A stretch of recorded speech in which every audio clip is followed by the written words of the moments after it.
this part of us, we want to, to me, if Daniel is responsible or Malaya is responsible, the mother or the grandpa, you want them to be held to account. But we can't say that they are, really, because they've all passed lie detector tests, and the police are not looking at them as suspects. Anyway, this is the thing about this case. It is a conundrum. As soon as I form one opinion, and I know people have got strong opinions about this case. People always do when it involves little children. But as soon as I form one opinion, and then something happens, and I think, oh, no, it can't be that because of this. It is complete mystery. Anyway, what we're going to start off with, I think, is the tour of the property. So we get an idea of, what we're looking at, because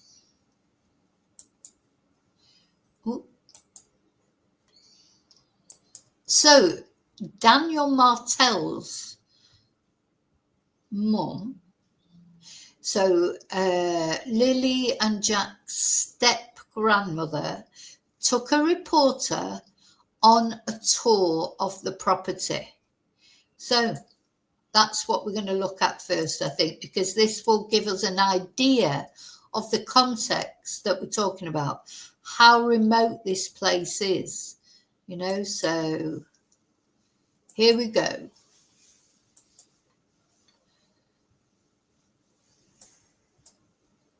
So this was May the 2nd, this year, 2025.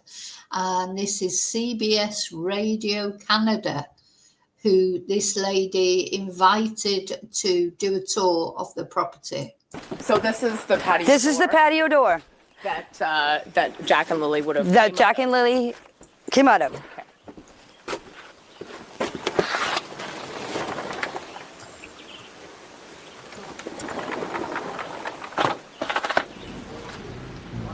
So it's the morning of May 2nd. Take me through what happened. Okay, I was up at 6 o'clock, sat in there and had my tea. And then on Facebook, 7 o'clock.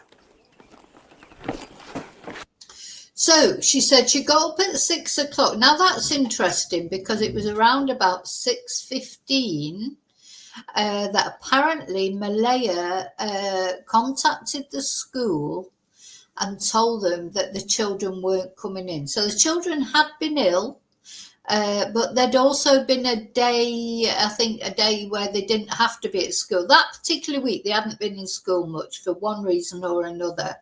The day before they disappeared, they were out with the family. It was captured on CCTV. So that was the last time they were seen alive on CCTV. Now, something that did occur to me, because apparently Malaya contacted the school very early, as I say, around about 6:15 on the Friday morning, and said the children would not be coming into school.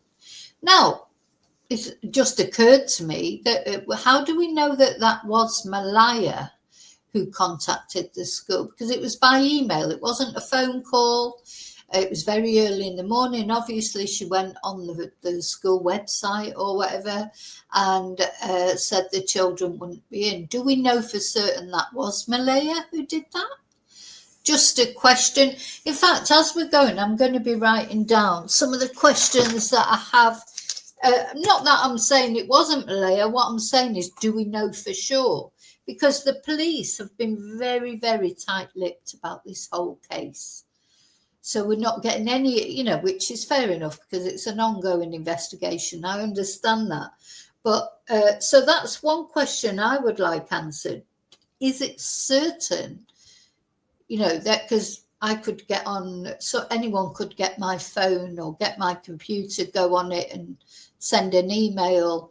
And how would we know that email actually came from me and not somebody else? Do you see what I'm saying? So do we know it was Malaya for certain? Now, it may be that they have some proof somehow that it was Malaya. Maybe she has to give a Well, see, even if she has to give a password, really, anyone could know that password. That's why these new biometric systems are probably better, aren't they? Because then you know that it has to be the person, because they've got to use their fingerprint or their eye or whatever. But do we know for sure it was Malaya that contacted the school? So it obviously came from Malaya, like her registered account with the school, but was it her who sent that notification that the kids weren't coming in? You know, just something that struck me yesterday. I thought, how do we know Malaya sent that? I get up, come over here, fed my chickens. My brother, Ron, called me at 8:48 and asked me if I wanted to go to town with him. And I said no. I said, I'm staying home. I said, I'm going back to bed. Okay, I went and I laid down. Next thing you know. So she's got up at 6 o'clock. She's been on Facebook. She's been awake all that time. And then at 8:48, so quite a bit later, and a couple of hours after Malaya supposedly contacted the school and said the children weren't in. This is, I think, where she says she saw them. My dog started barking and the kids were out in the yard. Now you can see there's two swings. So, you know, so some people think maybe the children were, you know, if it was Daniel that had anything to do with it, or Malaya, of course, a lot of people are saying maybe the children, something happened to them the night before. But if it did, then this lady is lying, because she says she saw them around about 9 o'clock that morning playing in the yard. So is she lying? She doesn't come over as being untruthful, but you know, you just never know, do you, with people? But I'm not saying she was lying. I'm just saying if she is truthful, what she's saying, then it's impossible that anything happened to Lily and Jack the night before. Where the kids play. My bedroom is right there. I heard the kids. This is where the kids' swings are. This is where they always played. And so that's where I heard them. And I can hear everything in that trailer. If two kids get out of a fence, and Jack and Lily are all the time yelling. Didn't she say she saw them, first of all? Let's have a look. Now she's saying she heard them. Okay, I went and I laid down. Next thing you know, my dog started barking and the kids were out in the yard. The kids were out in the yard, but she says but she didn't actually see them. She's saying she heard them. Did she hear them? Oh, look at their little faces, bless them. Their little faces. So did she actually see them, or did she just hear them? Or did she, then you think, did she, hearing the kids playing? Did she, or did she just think it was them because the dog was barking, she heard a noise and she thought it was them? Because your ears can play tricks on you, can't they? So she did not see them, she heard them. Now you can see there's two swings where the kids play. My bedroom is right there. I heard the kids. This is where the kids' swings are. This is where they always played. And so that's where I heard them. And I can hear everything in that trailer. If two kids get out of a fence, and Jack and Lily are all the time yelling, especially Lily, come on, Jackie, let's go, Jackie, let's go, Jackie. It's all I hear out here. When the kids get out of the fence and come out through here, I would have heard them yelling, come on, Jackie, let's go, Jackie, let's go. I didn't hear anything. The next thing I heard is I heard Daniel yelling. He was yelling for Jack and Lily. I didn't get up because I thought he was yelling for Jack and Lily in the house. So the next thing you know, I was Come out of the trailer after I heard Daniel, about, I'd say, 10 minutes after I heard him, I come out of the trailer. I opened up the door, was standing here. Malaya was standing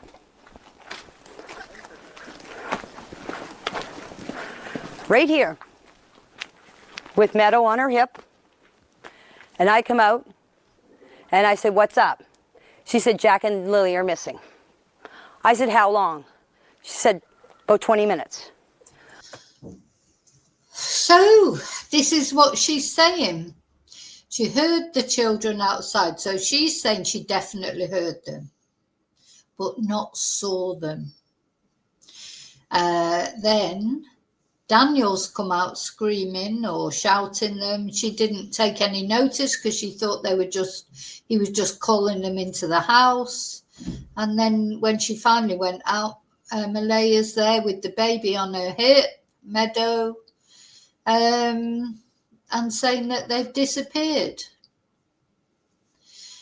Now, I think from that we can see that, I mean, I don't know, was that gate open that they went through then?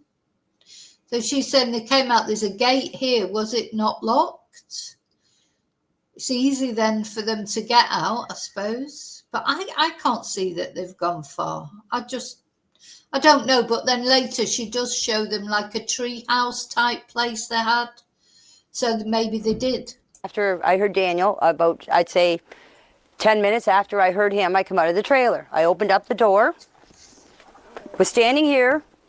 Malaya was standing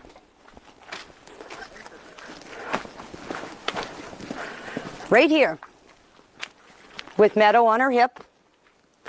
And I come out and I said, "What's up?" She said, "Jack and Lily are missing." So if those kids did go out of that gate, then they sort of could have gone anywhere, really, couldn't they? But would they have, though? Why would they have?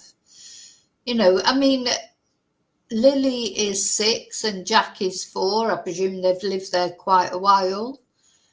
Why would they have gone any further this time? And, you know, was that gate left open? Maybe it was left open by mistake. I said, "How long?" She said, "About 20 minutes." I closed the door, got my boots on, came out here, ran up in the woods. Just right up here. The kids have a little fort that they made out of sticks and fir branches, and that's where they go. So they do sometimes go into the woods. So that's something we're learning here. They do go into the woods because they've got their little den. You know, I remember that when I was a kid, we used to go and make dens. I don't know if kids still do that now. You know, I think people are frightened to death to let their kids out their sight now, aren't they, these days, in normal, I mean, different on a rural property. But yeah, when I was young, even on the council estate where I lived, we would go and make dens. There was a place where there was a lot of bushes and we would go, and it wasn't as close as that is. You know, it was really, when I think about it, God, if you thought your kids were going out there playing in these bushes, you'd be terrified, you know, at the thought of it, because we always used to play and make dens I mean, not miles away from our house, but, you know, not just literally next door like that, you know, maybe a 15-minute walk away. There was all these bushes where we used to play, make our dens and things. It's quite, I don't think kids do that these days, do they? Unless they live on rural properties. I do think people relax on rural properties. So you can see them and hear them. We went for walks in the woods. I had to practically carry Jack through the woods because there was no way that he was walking through all that tree falls and bushes. I did this whole area. There's an old road up back. Yeah, there's no way that little Jack at 4 years old would want to walk through all that. I don't think Lily would, but she was a little bit older, I suppose. They're not going to want to walk through all that. Now, if Lily wanted to go, and it sounds like Lily was the dominant one, like big sisters often are. If she was going, "Oh, come on, Jackie," like she was saying, "Come on, Jackie." But did they what? That is a possibility. This is one of the possibilities, that they've wandered off into all these woods and just got hopelessly lost, and then sadly maybe died, of exposure or whatever, or, it's possible, isn't it? But don't forget, everybody was looking for them.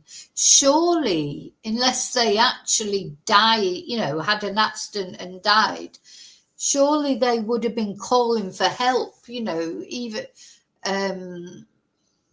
they can't both have just died like that either.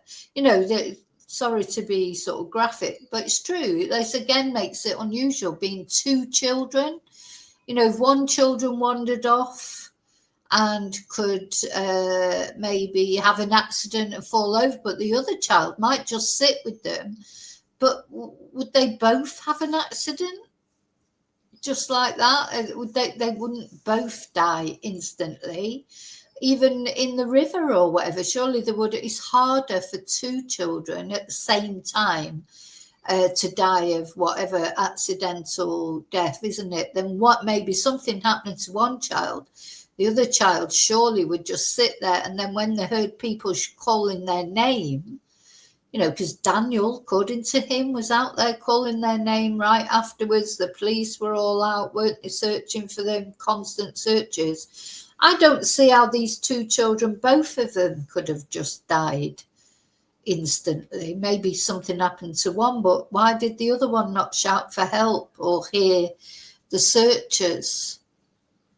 It's like somebody just spirited them up into a spaceship or something. I mean, I hope somebody did spirit them away. I really do. I hope somebody somewhere has got these children and they're safe and alive, because I can't see how they can be alive if they're out there somewhere. Got up to the top of the hill. I met Daniel, and I said to him, I said, "Did you find them?"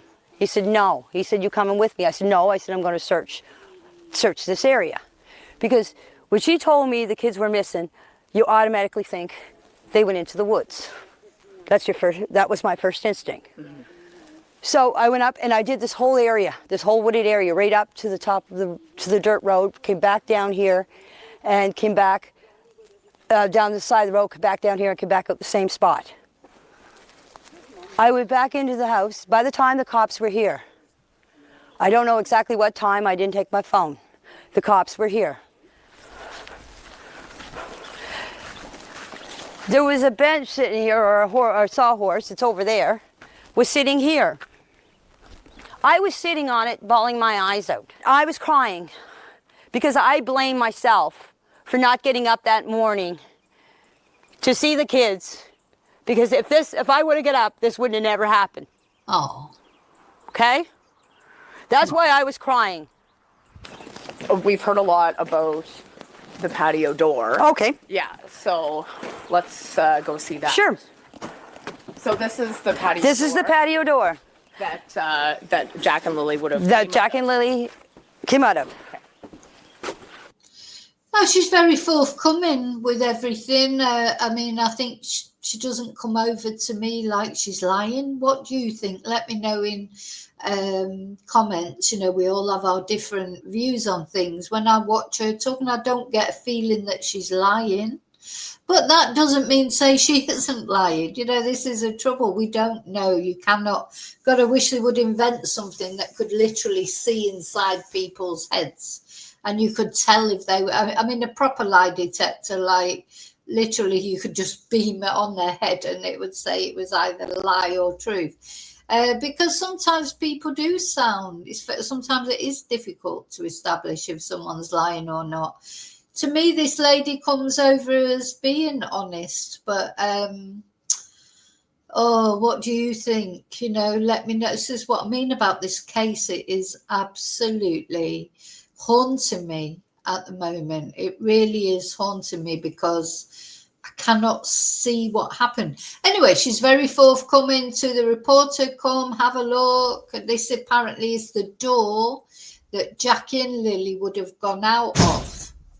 And I'm sure Daniel said something like, it would have made a noise. But you'll notice when this reporter opens it, it does not make a noise. So I don't know.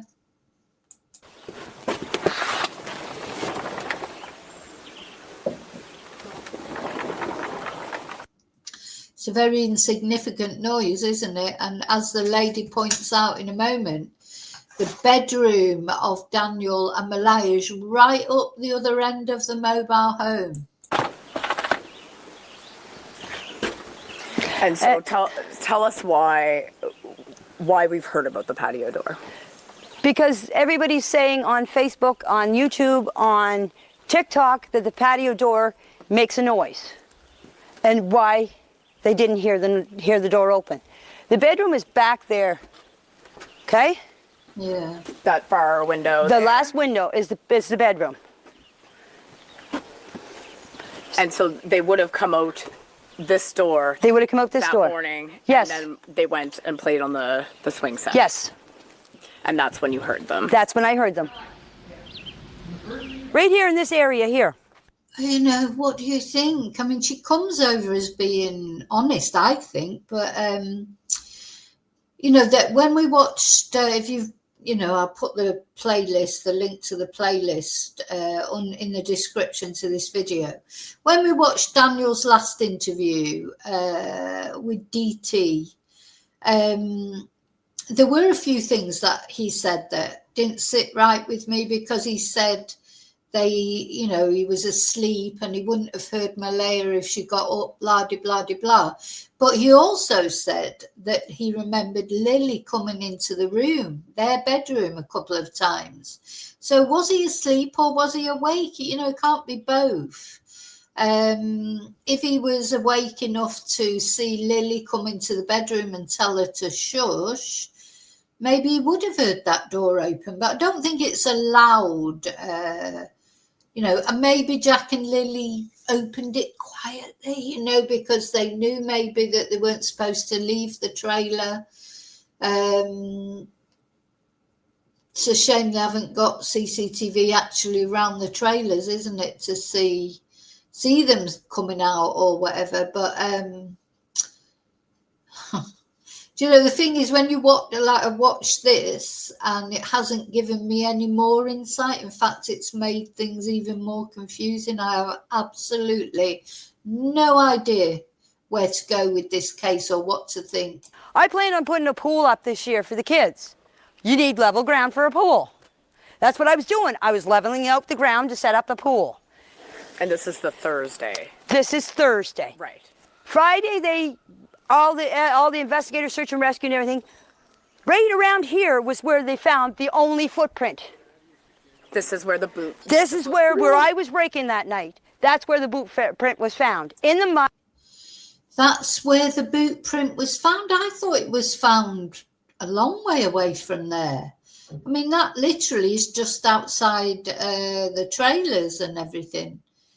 And why just one boot print? I just don't get it. Where's the other prints? Why would they only find one boot print? There's another mystery, isn't it? I mean, you know. Where I was raking. I thought there was two boot prints. There was supposed to be a footprint found away up on the pipeline. Right.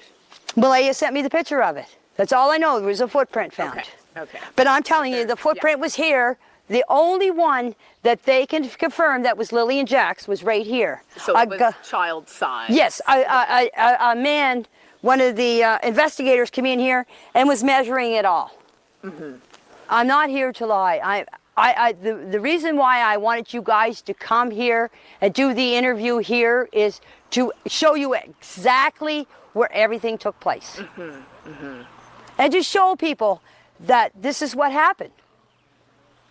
All the stuff that people, all the rumors and accusations about us murdering the kids and burying them on the property, this place has been searched thoroughly. The well has been checked, the septic tank, all the barns were searched. My RV was searched 3 times. The trailer was searched. This whole place was searched. If they want to come back and search again, they're more than welcome. You've talked about drones flying over your property. You've Yes. talked about cars driving down the road and Yes. slowing down. What's that been like? I'm scared to go out sometimes in my own property. I mostly stay around back here. And if I do go out front for anything, I usually have my head down because I don't want people to see who I am. That is me myself. It's not because I'm hiding from anybody. I don't like to be on camera. I don't like my picture taken. I'm just a quiet person that just wants to be left alone, and I mind my own business. I'm just a hermit. Do you feel as if the finger has been pointed towards you and Daniel? Yes, I do. Because I live on the property. Oh, what do you think? What do you think? She doesn't talk about Jack and Lily much, does she? Or she did get upset and say she felt that if she would have come up, but she's not like, saying, "Oh, I hope Jack and Lily are okay," or, "Oh God, totally confused." Come on. Do you think your son had anything to do with the disappearance of Jack and Lily? No, I don't believe Daniel had anything to do with the disappearance of Jack and Lily. Our heart don't lie, and my heart is telling me that my kid did not have nothing to do with this, No. and I had nothing to do with this. You know, if something bad happens, you get like your heart drops. Mine hasn't dropped. Deep down in my heart, I do believe Jack and Lily are alive. It's not because of what people are saying. It's my heart tells me that they are alive.